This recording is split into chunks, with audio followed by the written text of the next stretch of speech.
मीरामध्ये आणि तिच्या नवऱ्याचं भांडण होतं. त्यामुळे मीरा माहेरी जाण्याचा निर्णय घेते.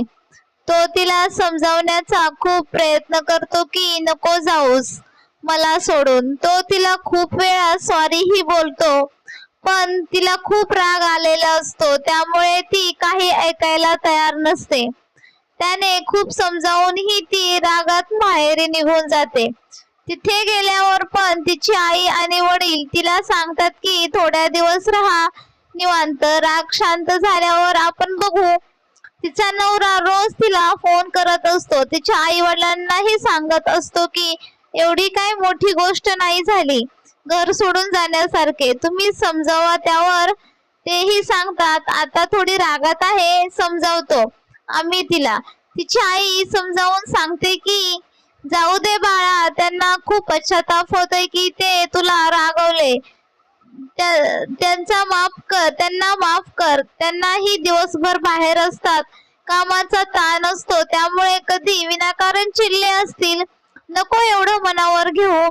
आणि त्यांनी तुझी माफी मागितली ना, कर त्यांना माफ. छोट्याशा कारणावरून कशाला सुखी संसाराचे वाटोळे करतेस. पण मीरा कोणाचंच ऐकायला तयार नसते. एक दिवस तिची मैत्रीण येते. तिचंही लग्न झालेलं असतं. ती असंच माहेरी आलेली असते. तिला जेव्हा कळतं ना की मीरा आलेली आहे, तेव्हा ती लगेचच तिला भेटायला येते. तिला पाहून मीरालाही खूप आनंद होतो. खूप दिवसांनी त्यांची भेट झालेली असते. मीराची आई तिला सांगते की समजाव तुझ्या मैत्रिणीला डोक्यात राग घालून बसली ती बोलते काकू तुम्ही काय टेन्शन घेऊ नका, मी आहे ना, मी समजावते तिला. तेव्हा मीराची आई तिथून निघून जाते. दोघी बराच वेळ गप्पा मारत असतात. तेव्हा मीराला समजावण्याऐवजी तिची मैत्रीण सांगते की तुला त्याच्यापासून घटस्फोट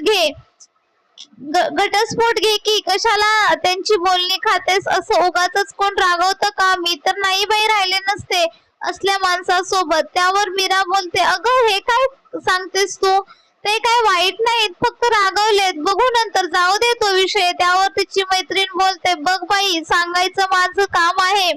एकदा का तू बोलणी गुपचूप ऐकली ना, मग त्यांना तशीच सवय होईल. मग बस तू आयुष्यभर रोज बोलणी ऐकत, काय माहित ते तुला मारहाण पण करतील. मीरा बोलते नाही ग, तू काहीही विचार करतेस, असं काही नाही होणार. मैत्रीण बोलते हो, तसं तुझं बरोबरच आहे, तू त्यांना जास्त ओळखतेस ना. तुला अगोदर वाटलं होतं का की तुझी काही चूक नसताना तुला त्यांची बोलणी ऐकावी लागतील. बघ तू आणि विचार कर, मी जाते. मीराही आता विचार करू लागते की ही म्हणते तसं झालं तर खरंच ते एवढे बदलतील का की मारहाण करतील, रोजची भांडणं करतील. जर हे असं होणार असेल तर नको सोबत राहायचं. ती विचार करून 2 दिवसांनी परत त्या मैत्रिणीला भेटायला जाते. हे विचारायला की मी घटस्फोट घ्यायचं ठरवलंय, पण आई बाबांना कसं सांगू ते तू सांग ना मला. पण जेव्हा ती तिच्या घरी जाते तेव्हा ती फोनवर कोणाला तरी बोलत असते. ते ऐकून मीराच्या पायाखालची जमीनच सरकते. ती फोनवर हसून सांगत असते की किती मूर्ख आहे मीरा, छोट्याशा भांडणावरून घर सोडून आली आणि मला तर वाटत आहे की ती माझं ऐकून घटस्फोट घेते. असू दे, तसंच पाहिजे तिला. खूप घमंड होता ना की माझा नवरा खूप समजूतदार आहे, खूप चांगला आहे, नेहमी समजून घेतो मला.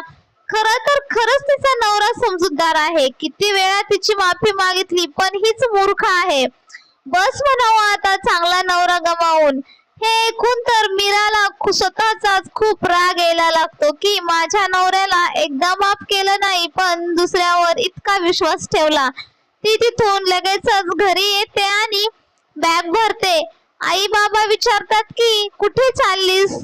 ती बोलते चालले घरी माझ्या. हे ऐकून त्यांच्याही चेहऱ्यावर हसू उमटतं आणि ते तिला आनंदाने सासरी पाठवतात.